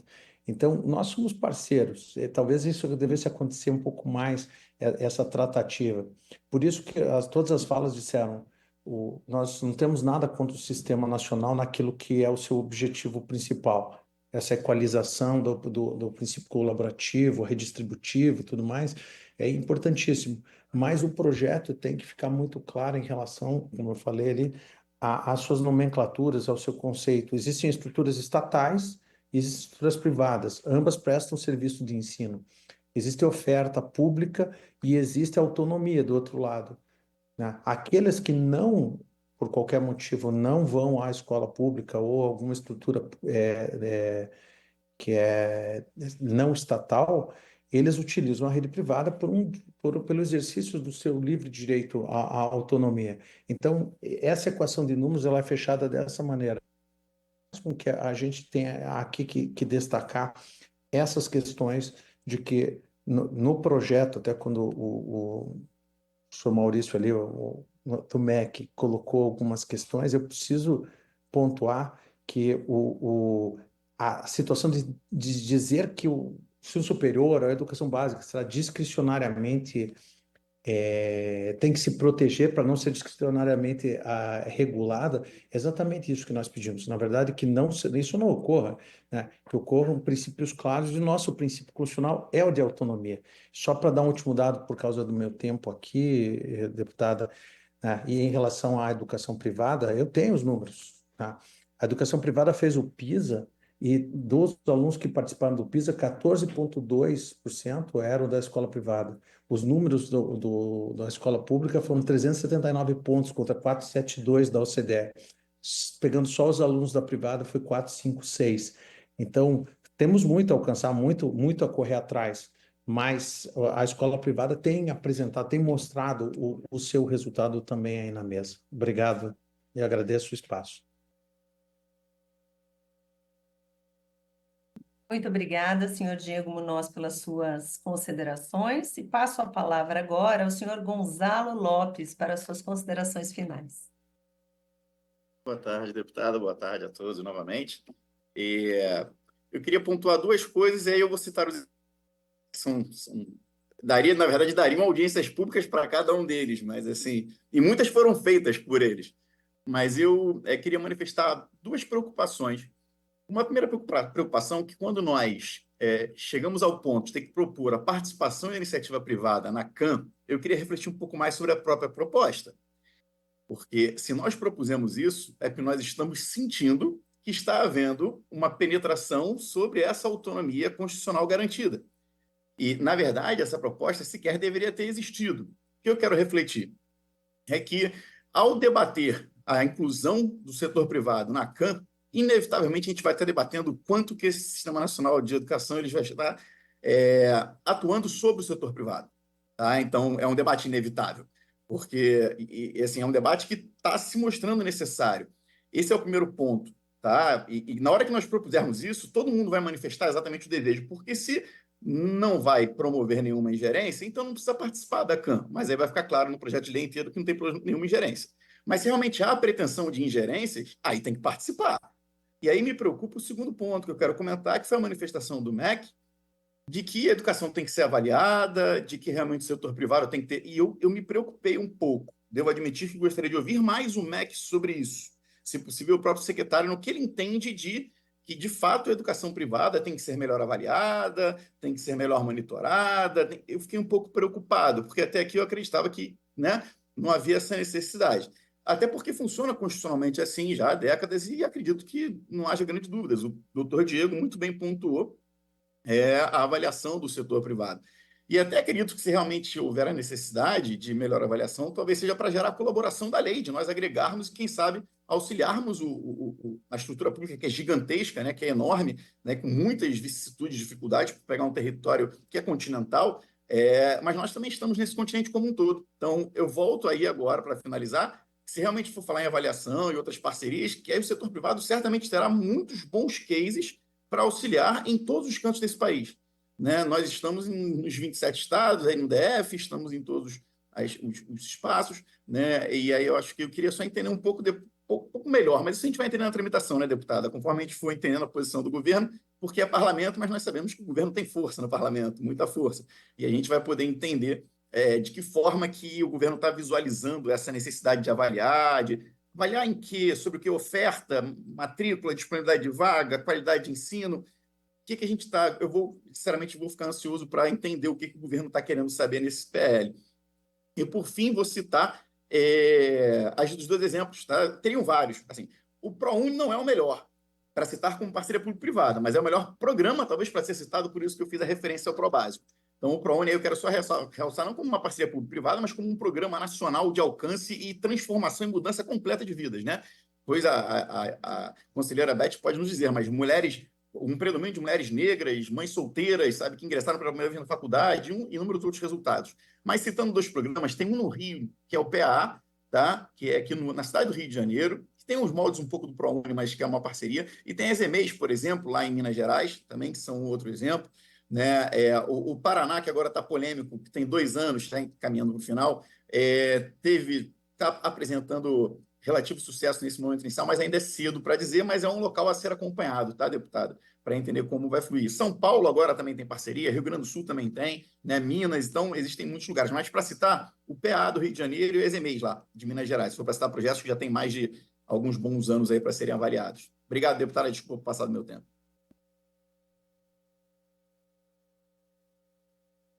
Agradeço, senhor Gonzalo Lopes, pelas suas contribuições e passo a palavra para suas considerações finais, por até 3 minutos, ao senhor João Paulo Bachur.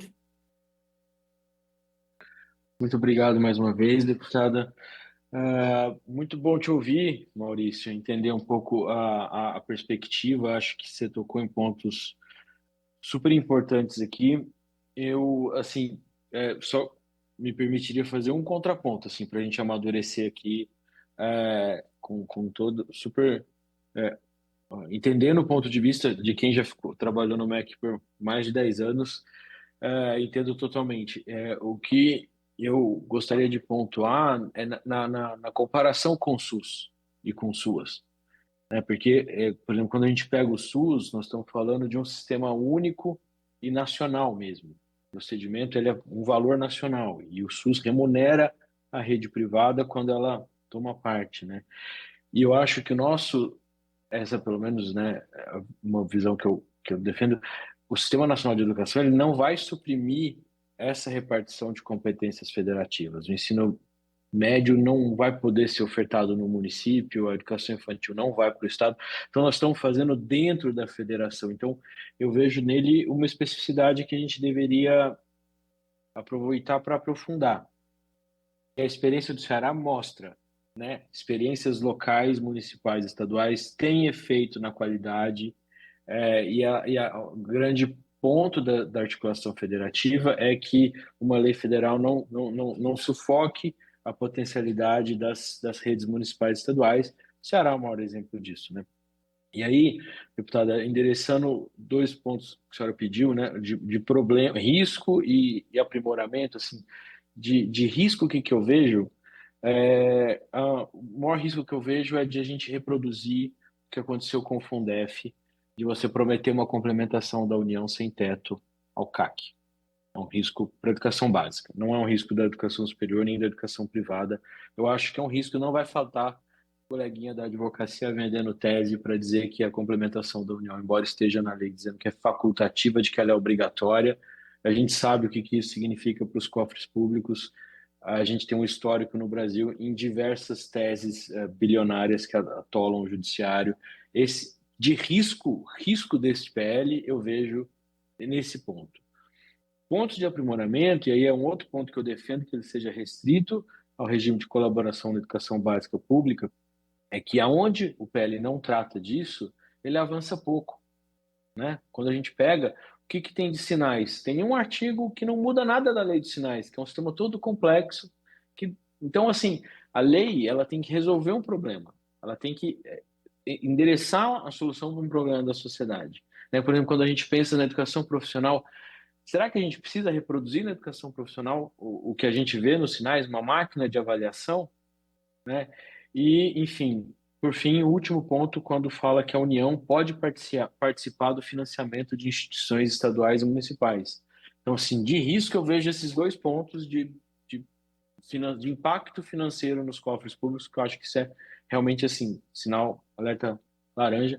E, por fim, deputado, me colocar à disposição, caso a senhora queira aprofundar as conversas, estou às ordens. Muito obrigado mais uma vez pela oportunidade.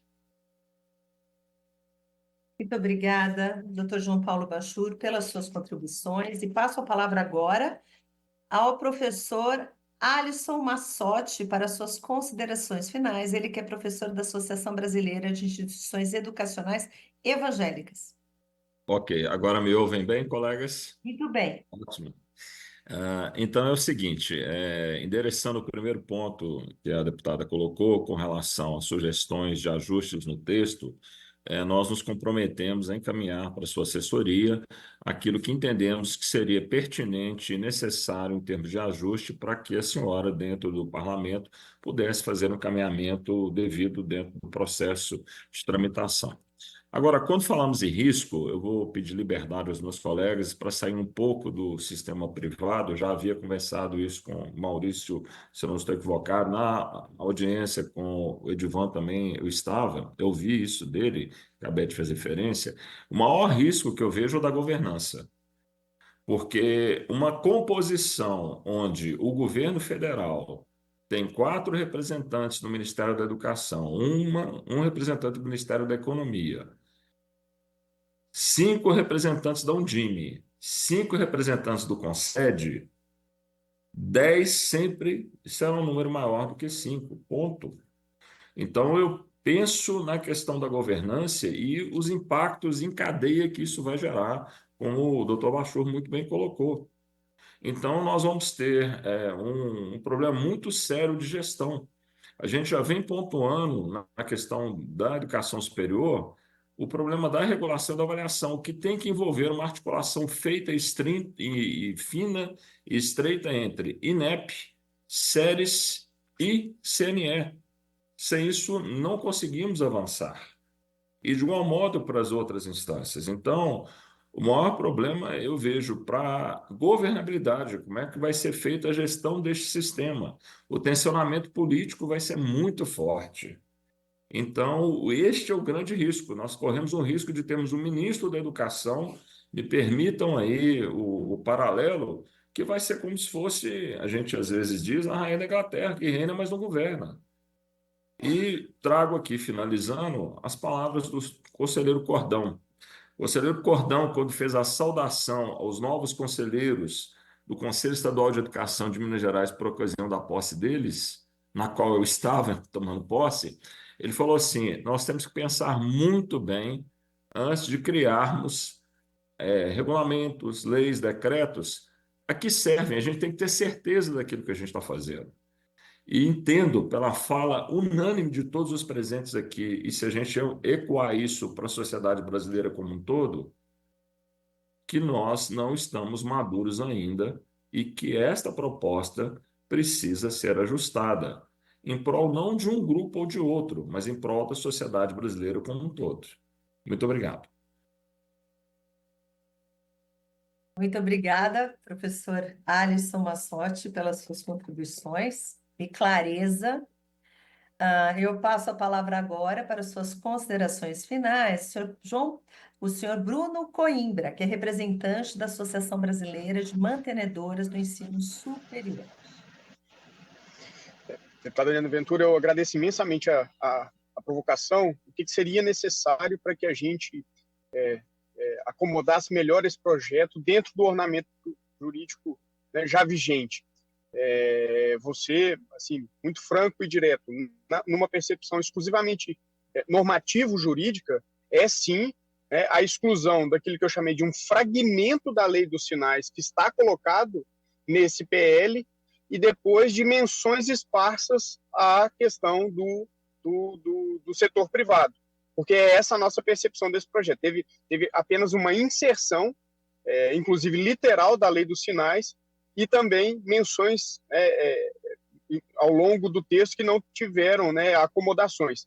É preciso dizer que a gente nem parte de um pressuposto de que seria possível esses ajustes, porque senão, na verdade, a gente teria que desbordar tudo aquilo que pensado na lei do Sistema Nacional de Educação e ir para uma rediscussão total do Sistema Nacional de Avaliação da Educação Superior, trazer a referência constitucional da autonomia do sistema de avaliação, da autorização, do Sistema Federal de Ensino, e uma discussão completamente diferente dessa que acontece hoje, dessa que nós estamos dialogando aqui.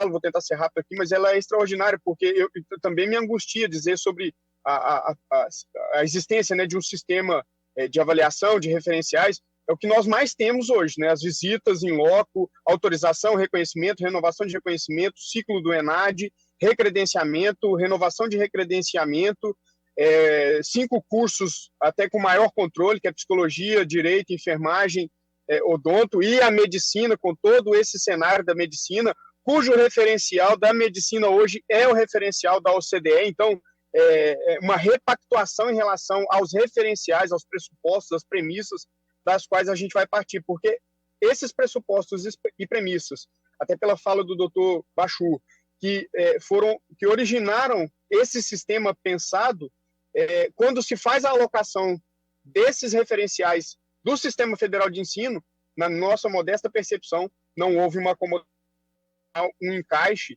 Então, a gente nem parte para uma discussão, como bem disse o professor Alisson, em relação a essa efetiva participação, representatividade ou não, porque até a legitimidade da forma como foi concebida, né, o setor privado, para além de não contemplado, você ser ouvido apenas dentro de um outro arcabouço normativo jurídico é muito pouco para toda a participação, em especial a participação do setor privado na educação superior, que é uma outra dimensão se comparada à educação básica.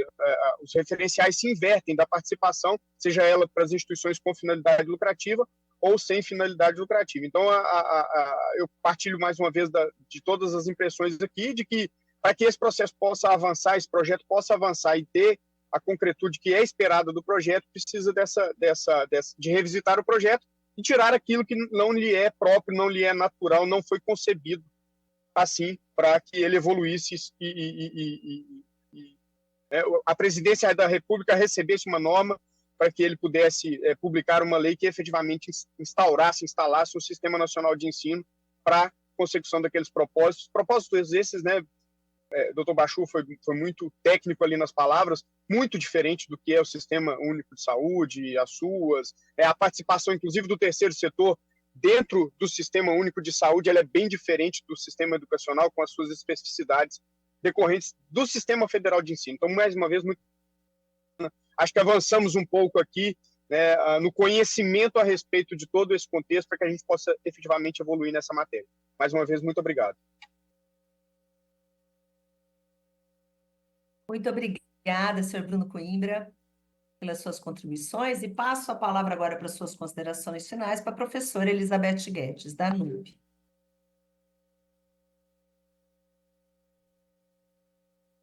Obrigada, deputada. Agora que eu anotei.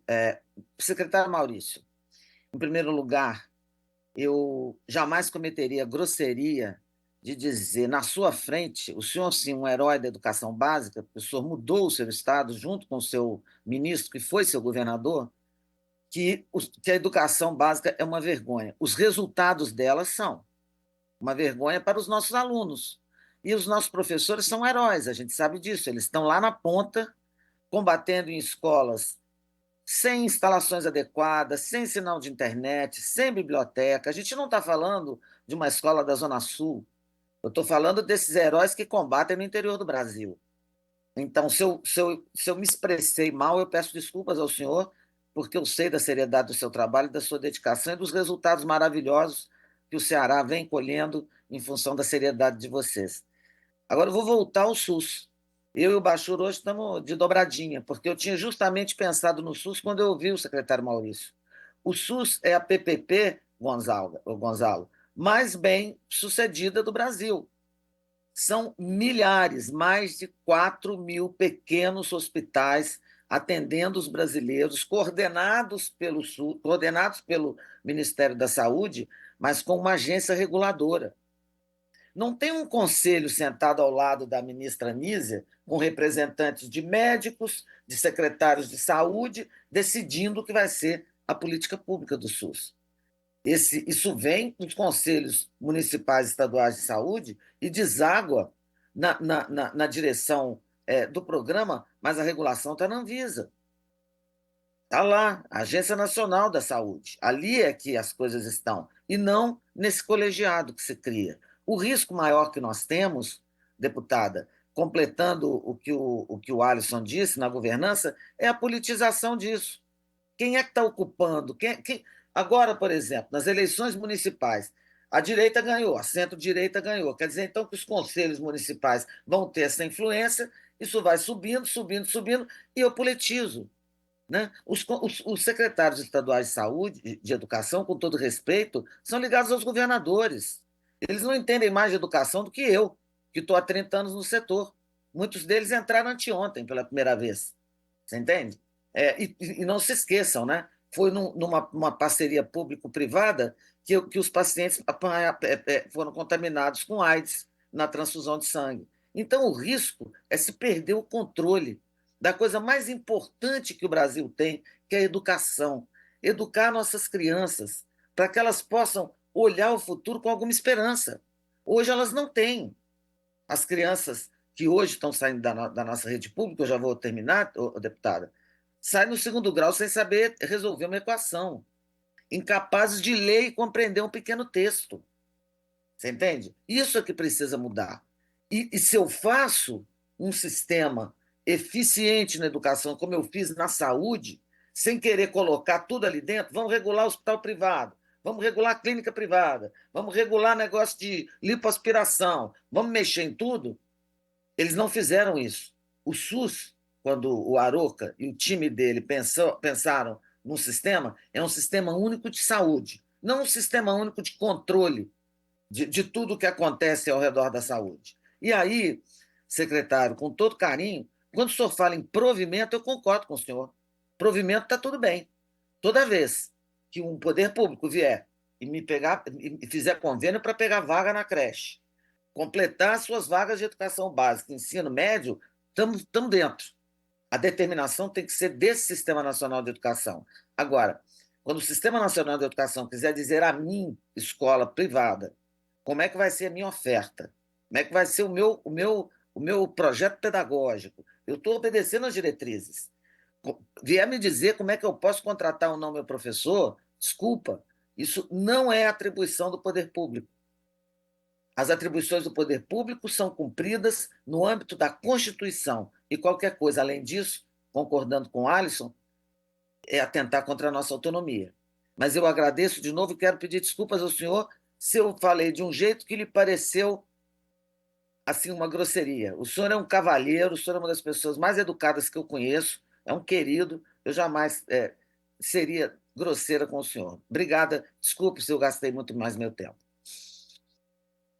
Obrigada, professora Beth Guedes, pelas suas considerações finais. E passo a palavra aqui ao nosso cavaleiro educadíssimo, nosso secretário Maurício, do MEC, para as suas considerações finais. Vamos lá, né? Só assim, fraternalmente, com sinceridade, eu sou um cavalheiro em condições normais de tempo e pressão. Mas, Beth, eu te agradeço. Eu vou te dizer o que é. É porque eu ando traumatizado de ouvir todos os fóruns que a educação pública não serve, não é competente e tal. Eu até já disse assim, olha, imagine um técnico de futebol que todos os dias vai treinar os seus jogadores e diz, vocês não são de nada. Não dá, né? A gente tem que botar para cima exatamente em relação ao que já tem sido feito de bom e aos nossos heróis professores, sabe?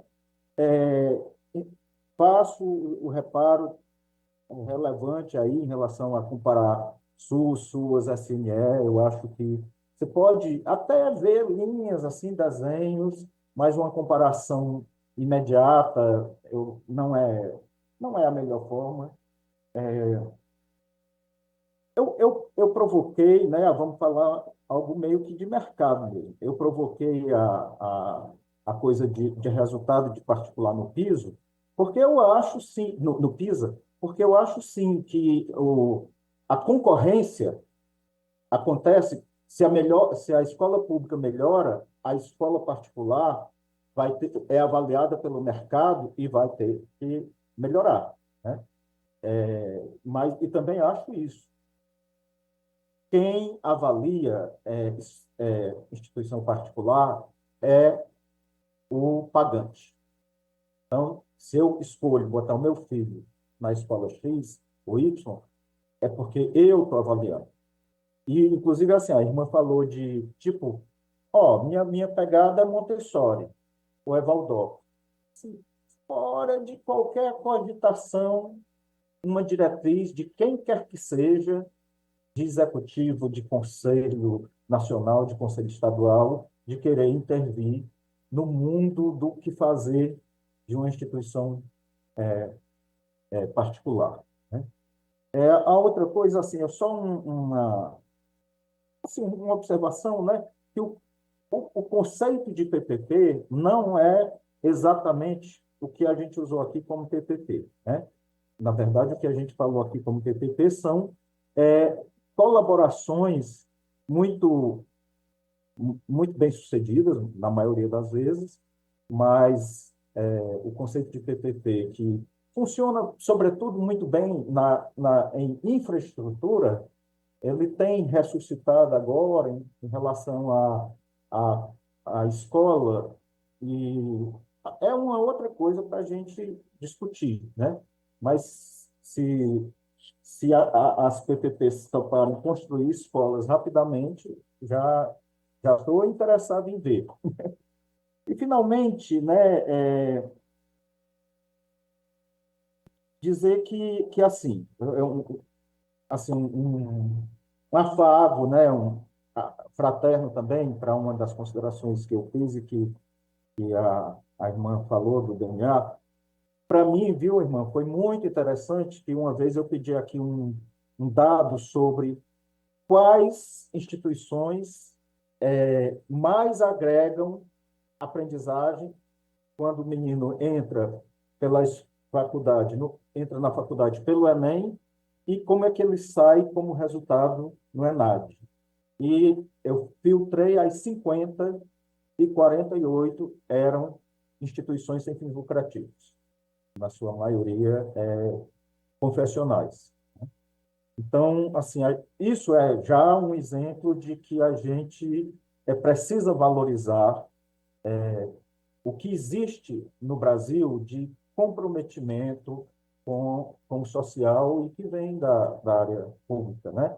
Do outro lado, a gente tem que levar em conta duas coisas, né? Ou três. Uma, existe uma coisa que o povo da administração pública conhece bem e observa bem, que se chama assimetria, né? Assimetria de informação. Então, por exemplo, a pessoa que oferece o ensino superior, ele tem um nível de informação que é diferente da pessoa que vai em busca da vaga no ensino superior daquela instituição, né? Então, cabe ao Estado procurar também complementar a informação da pessoa. Segunda coisa, ixi, tanta coisa que eu já esqueci. Eu vou perder a oportunidade e vou agradecer a iniciativa da deputada. E agradecer mesmo, viu, deputada? Eu acho que está sendo uma iniciativa muito boa. Uma que eu lembrei agora. PLP. O texto que nós temos, os dois textos que nós temos, não combinam com a forma lei complementar. Ele desce a detalhes que precisariam estar em leis ordinárias e que que eles só complicam, como vocês disseram aí, quando ele está numa lei complementar. Até porque mudam as circunstâncias, precisa mudar a lei, e mudar a lei complementar precisa de quórum qualificado, né? Então, é isso, né? E eu acho que, repito, né, não vejo necessidade do poder público estar avaliando setor privado. Quem avalia setor privado é quem paga, né? Muito embora eu acho também uma coisa, alguém falou aí de resultado. E, para mim, o resultado avaliável, publicado do setor privado está no Enem, tá? E aí eu vou fazer agora uma afirmação pessoal, tá? Não é de política, vamos dizer assim, do MEC, que deveria ser o Exame Nacional de Certificação de Conclusão da Educação Básica, né? Desculpem a falta de sistematicidade aqui nessas palavras finais e grato por estarmos conversando, tá? Muito obrigada, secretário Maurício, pelas suas considerações. Eu queria falar que eu estou bastante satisfeita pelo diálogo, né, pelas colocações e contribuições dessa audiência. Quero deixar o meu gabinete à disposição de sugestões políticas, de outros pontos, e tudo que vocês possam assim ajudar nessa elaboração. E também, em nome da subcomissão, da Comissão de Educação, eu agradeço bastante toda a contribuição. E se vocês acharem que outros temas precisam ser melhor debatidos e vocês têm outras sugestões, também eu me coloco à disposição. Tá? Então, em nome desta comissão, eu quero agradecer a participação dos convidados que nos honraram com suas exposições e esclarecimentos. Agradeço também a todos que participaram e assistiram a essa audiência pública, bem como toda a assessoria que a tornou possível. Nada mais havendo a tratar, declaro encerrada a presente reunião. Muito obrigada.